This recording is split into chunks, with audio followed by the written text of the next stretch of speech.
Hey guys, Fearu here, and we are on episode 19 already. I know. You'll have to excuse me. I am exhausted today. I'm trying to stay up to watch the Stay Green podcast, hoping it actually happens. Fingers crossed. Um, so if I slur my words or repeat something twice or call one hero by another name, just my apologies. As far as how I've been doing, I think it's official. I can call myself a 1650 player now, um, which is good. Definitely seen that progression. I've been holding off. I don't want to say, "Oh, guys, I hit 1650," and then right after I go play 6 games and lose every single one, just dropped. 1620, 1600, back into the 1500s. Boom.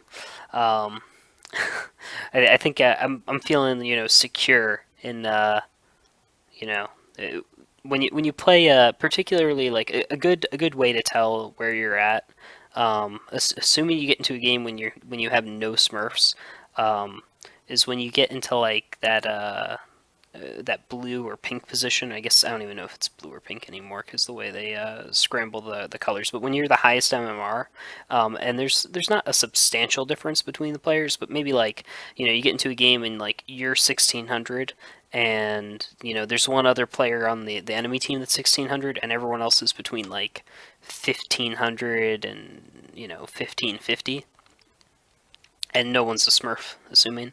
That's a good way to tell your skill because you should be able to dominate that game. I think that applies at almost every MMR level. At least that's been my take and experience from it. And in most of those games, I feel like I've been doing excessively well. Um, so that's anyway. That's my take as to where I am right now. Obviously, still have a long ways to go. Long ways to go. Millions of players still better than me. Not millions. Whatever. Also, I'm trying to fix my mic. I'm boosting it up a little bit. Some of you guys on Fire that've been using Firefox to listen to me have been complaining a little bit. So I'm trying to up it a little bit. Hopefully, it's not too loud on other web browsers. We'll see. So what are we talking about today? We are talking about Solo Long Lane, otherwise known as the Suicide Lane. This lane is huge. Before we actually even think about the Suicide Lane, let's talk about where we came from for a minute. So, if you can remember all the way back, or if you maybe you didn't play during beta, let me give you a little bit of history. The game used to be, especially in pubs, just not in the competitive scene. It used to always be 2 top, 2 bottom, 1 mid. 2 top, 2 bottom, 1 mid. Almost every single game, 90% plus. Um, there was very little competitive insight. Obviously, the competitive scene was different, but from a public perspective, they didn't really pay much attention to that. Everyone just did 2 top, 2 bottom, 1 mid, and this put a lot of emphasis on that mid hero. Huge, and there was still almost a lot. The amount of emphasis on that mid hero has been slowly taken away as players have learned to adapt and get better. With whether it be roaming, dual laning mid, adding a jungle hero, and all these different tactics, don't make the mid hero worse, but they make all the other heroes closer to level with it.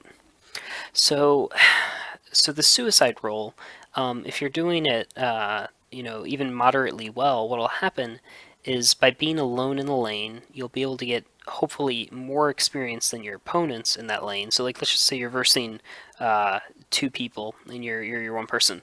Hopefully, you'll be able to hit 6 before them, and then with that having your ultimate, whatever hero you might be, hopefully you can either go gank or maybe you get a gank and you're able to use your ultimate to take complete lane control at that point.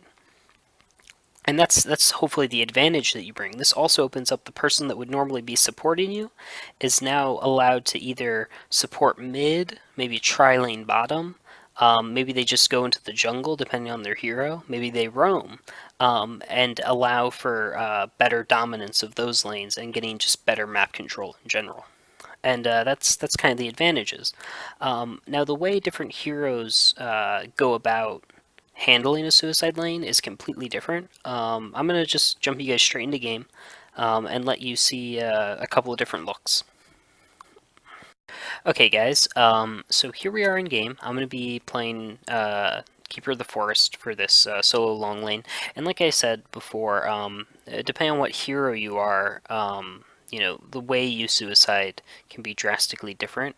So I'll talk about that a little bit.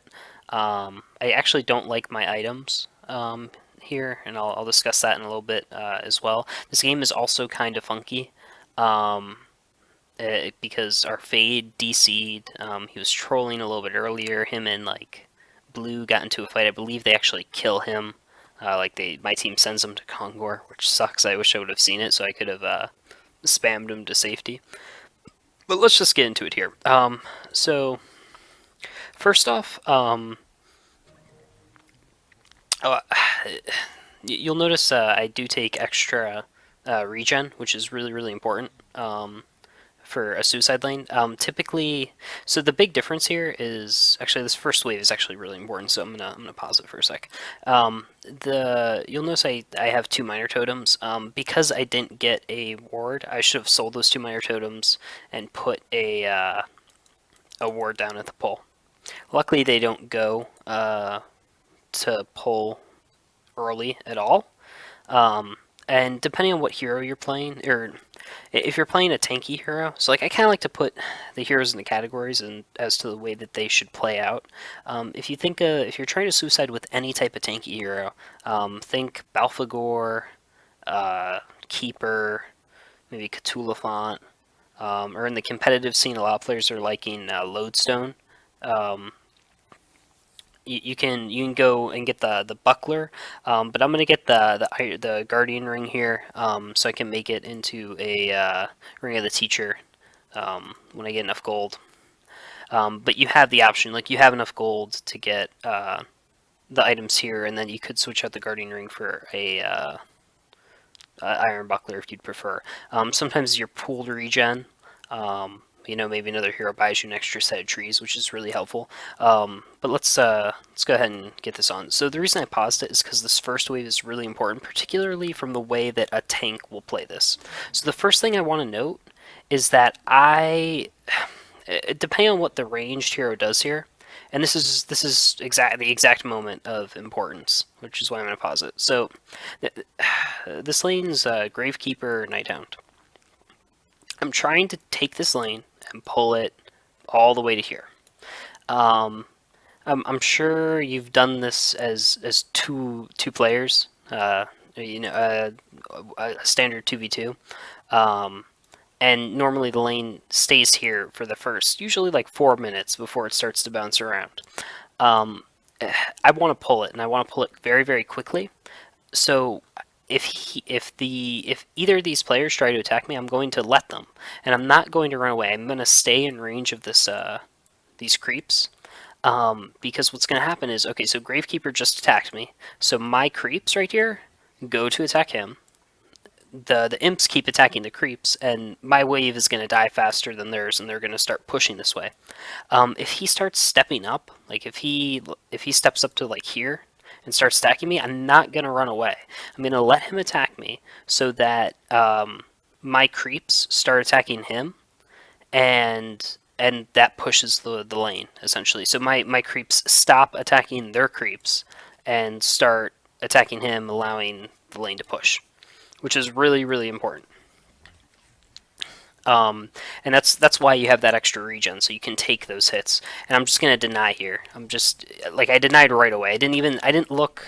Actually, I want to pull that back. Like, I'm gonna deny this as soon as I can. I'm not looking to actually deny the creep. I'm looking to kill it as fast as possible, especially with these first ones, because the faster it dies, the better.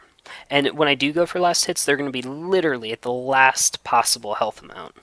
I still don't go for it. I believe I step up now. Like, now that it's just at like no health.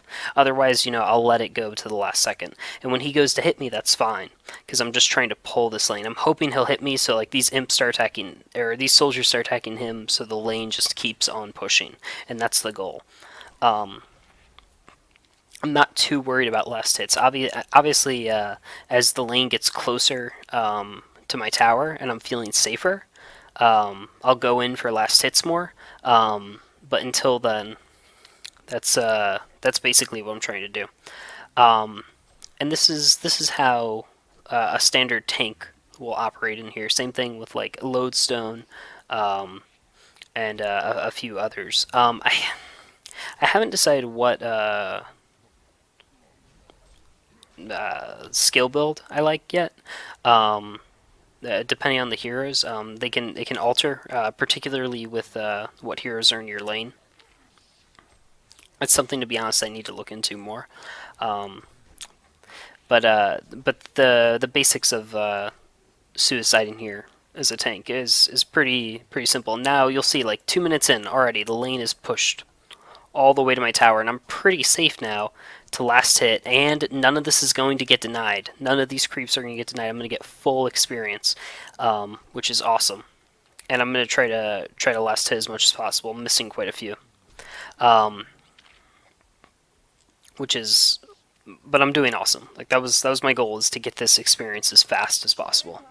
Um, and I should have already went to buy my ring. Um,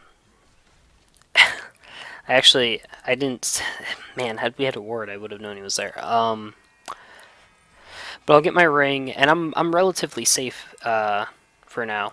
Um, and depending on what heroes are in this lane, it'll depend how aggressively you can play, I should say, as to last hit once your lane is pushed up. But that's really the goal. And now it's going to be relatively easy for me to get a quick level 6, which is what the goal of this is. You know, I'm trying to hit that quick level 6, and they pushed the lane up way too far. So now I have pretty good control. Like just really good control of the lane as far as experience goes. My last tank could be drastically better, but I'm going to get a quick 6.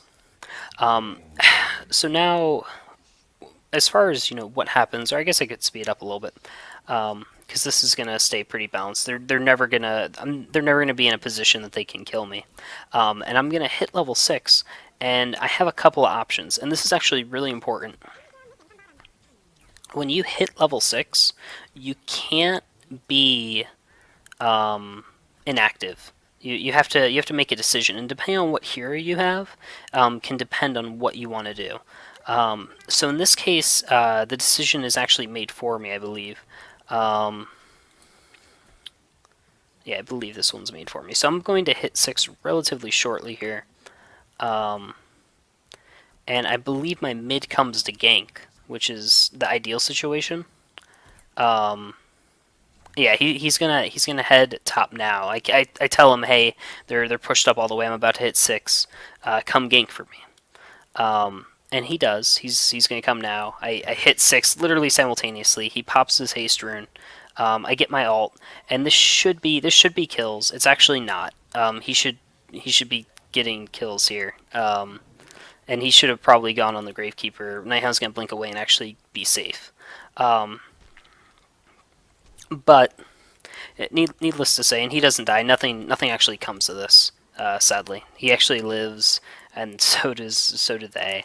Um, and I believe I try to push up here for a second. Nothing really happens. I kind of actually overextend a little bit. I try diving, but nothing comes of it. At the end of this, I'm just going to be level 6 and in the lane, and they're all relatively low, so I have really good lane control. So let me pull you guys out now. Okay, so what you just saw right there was your standard tank type suicide, which is, I feel like it's the most difficult to play, or not the most difficult to play, I should say, but it's just fundamentally different, and just not normal from what you're used to. So other heroes that suicide, and I basically put them into 3 categories. You have your tank, which is going to be, you know, basically any strength hero that you want to basically put like a buckler or a ring of the teacher on.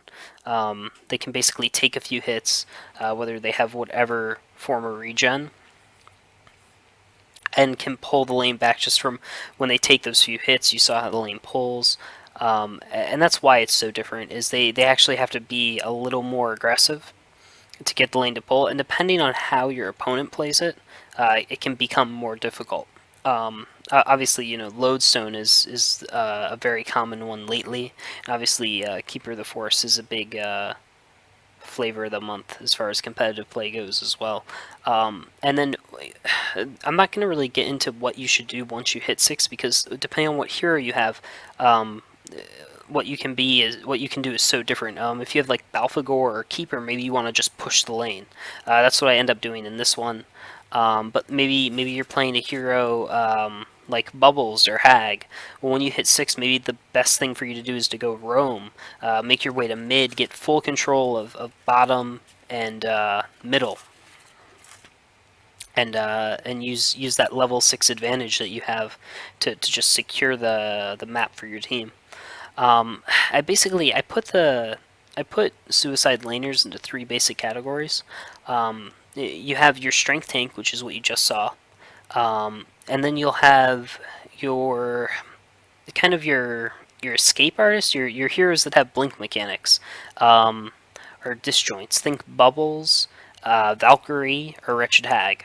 They're a little bit different because they can't really take those hits. You'll still get the extra regen, but you just have to play really defensively, really far back, and just you have to use the blink or the leap or the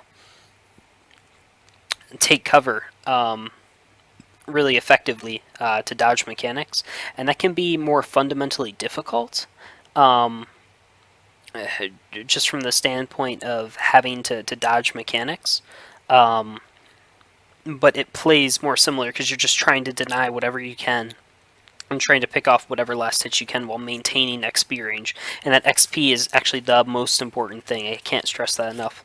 Make sure you're always in that XP range because that's your goal. Like you're up there to try to get that quick level 6 so you can have your alt available when that time comes. And then the last category that I have that's not strength or the people that can escape is just your standard heroes that can deny. Think Tempest, Plague Rider's a common one, even Cthulhu, or if you're Keizu, I suppose Union Parasite. Um, and that's basic. That's your basic solo long lane. And again, what you do from there. Be ready for that movement into that mid game. I feel like that's something that's been hindering a lot of the players that I've been playing with at my current MMR level, and something that I'm trying to fix on my own. Um, is the amount of time that people spend in their lane. Um, you know, with 3.1, it's time to move around more. Be there, but when you see opportunities to go gank, go do it. Um, I hope this was insightful and in some way helps you guys. I'll be pushing forward and take care.